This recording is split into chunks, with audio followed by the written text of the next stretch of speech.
des façons de voir et de penser d'un autre siècle sont en train de rater le train de la révolution. Hamann nous disait tout à l'heure, la révolution n'a pas eu de direction politique. À qui la faute? À qui la faute? La révolution aurait dû attendre que les révolutionnaires finissent de penser de leur côté pour démarrer. Si la révolution n'a pas eu si elle n'a pas eu de direction politique, c'est qu'il n'y avait aucune direction révolutionnaire dans le pays. Interrogez-vous vous-même sur votre action, sur vos idées, sur ce que vous avez fait. Pourquoi étiez-vous absent?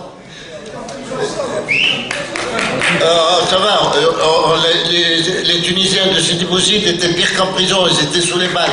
À tel, ils ont vécu 3 semaines atroces, tout seuls, sans aucun soutien extérieur, et ils ont tenu.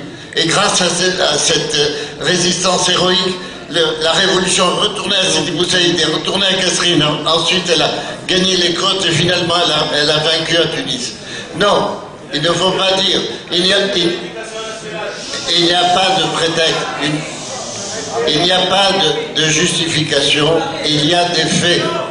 Le fait est que la révolution tunisienne a été d'un niveau de conscience politique certainement beaucoup plus élaboré que celui de tous les partis politiques d'opposition.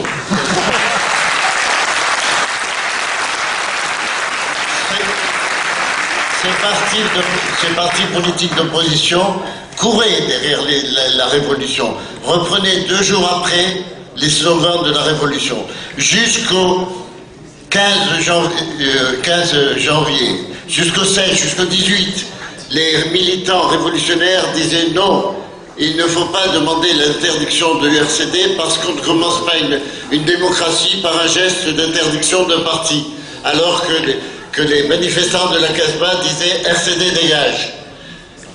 Il y a eu un fossé qui est créé entre la société civile qui a fait la révolution et la société politique. Et si on ne prend pas conscience de ce fossé, on va vers la catastrophe.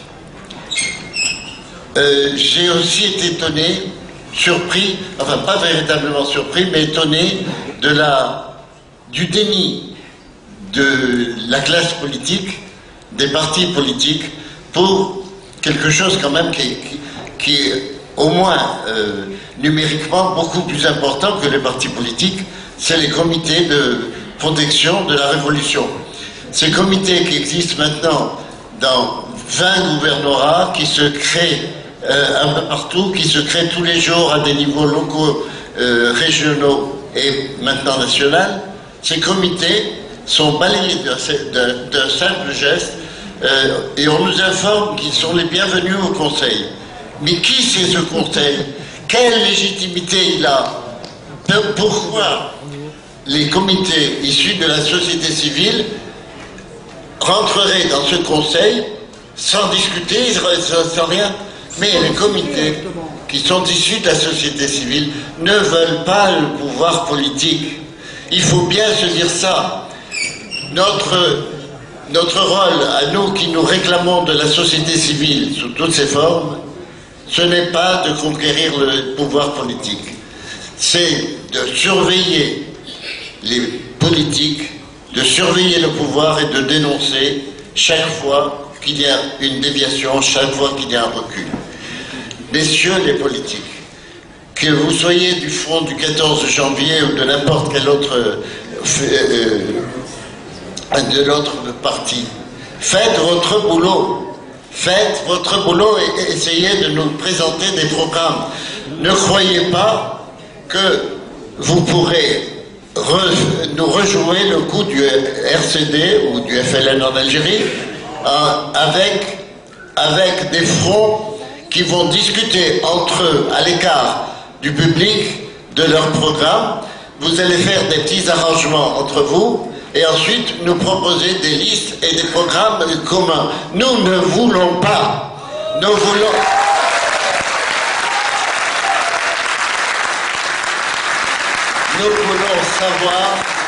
nous voulons savoir qui est qui, et qu'est-ce qu'il représente, et qu'est-ce qu'il veut. Et le peuple tunisien, dont la maturité n'est plus à démontrer, choisira non seulement en fonction de l'attachement déclaré à la révolution, qui est maintenant quasi général dans toute la Tunisie, mais choisira aussi en fonction du programme de chacun, en fonction de ses déclarations, de son idéologie déclarée, de ses principes.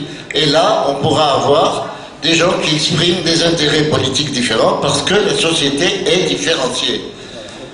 Cette société différenciée, on l'a vue tout à fait unie pendant une période très courte. Pendant la période de la montée de la Révolution, la Révolution a commencé à Sidi Bouzid, à Kasserine, etc.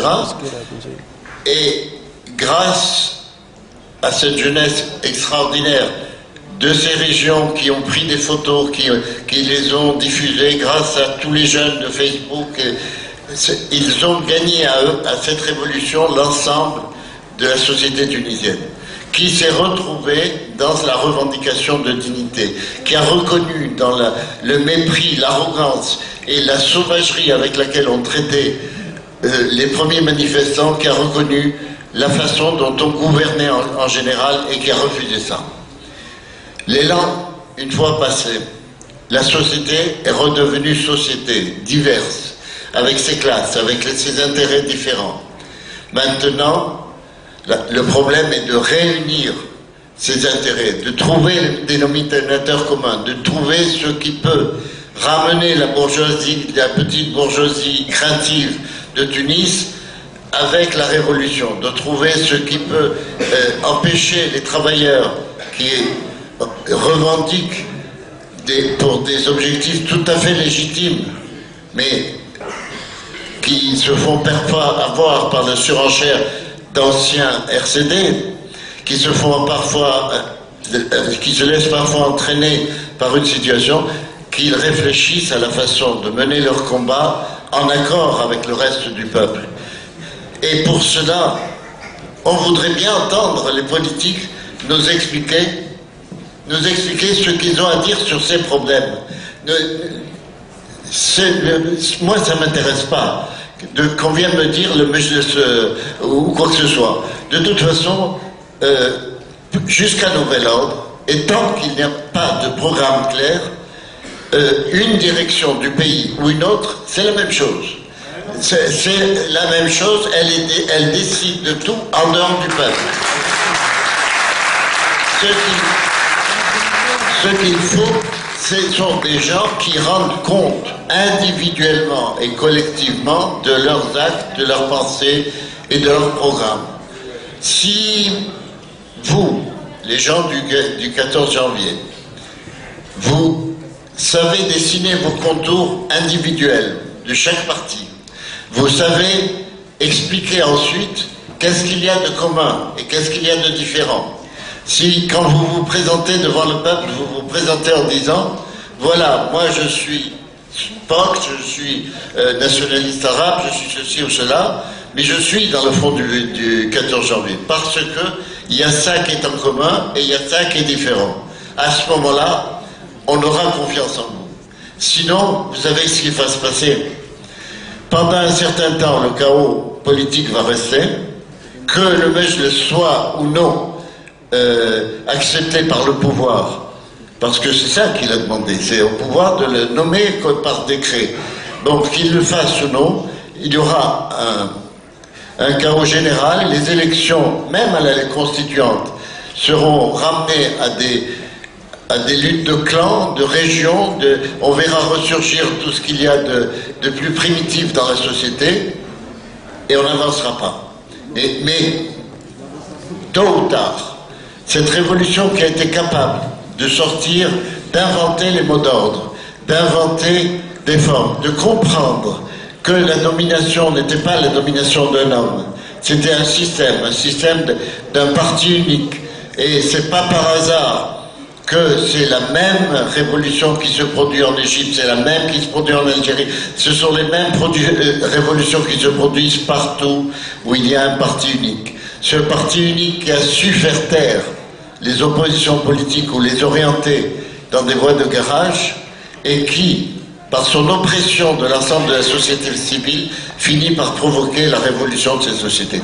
Mais attention, la révolution maintenant ne veut pas le socialisme, ne veut pas la chute du capitalisme, et de plus, vouloir la chute du capitalisme, vouloir le communisme aujourd'hui, c'est, en réalité, c'est retarder la révolution, c'est retarder la chute du capitalisme, c'est retarder.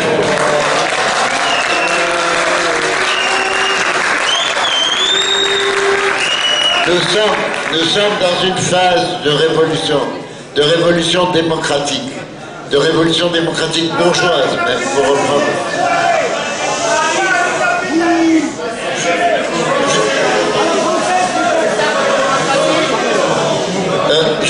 Je ne discute pas à coup de slogan.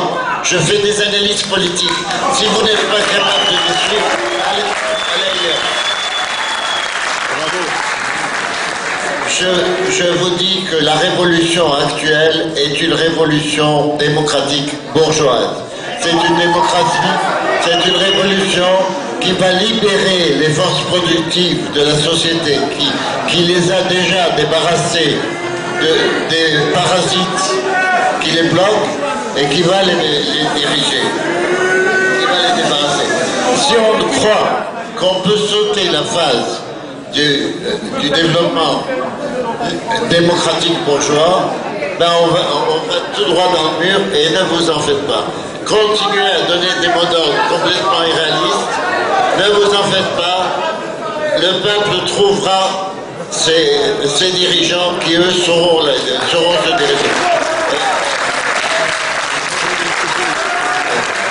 Une dernière chose, enfin, la vague de démocratie qui atteint la société politique ne semble pas avoir atteint tout le monde.